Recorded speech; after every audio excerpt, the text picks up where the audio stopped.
cherry with the top piece off. Look at this fantastic,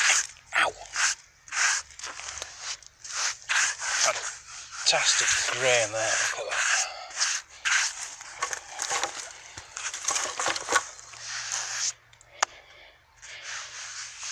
Pretty wet, so it's going to dry out.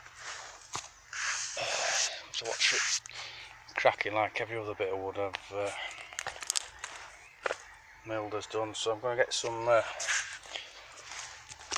sealant on the end when I cut that off.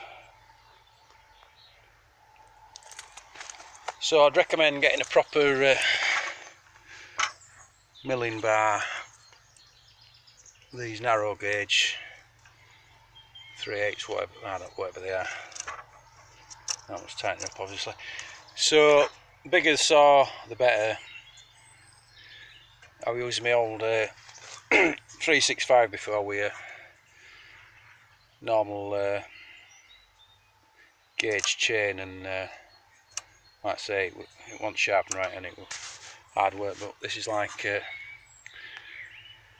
supersonic compared to a push bike with what I was using before. So, but I'm a beginner at this milling job, as you can see, so check up some some experts on YouTube if you want to know what to do.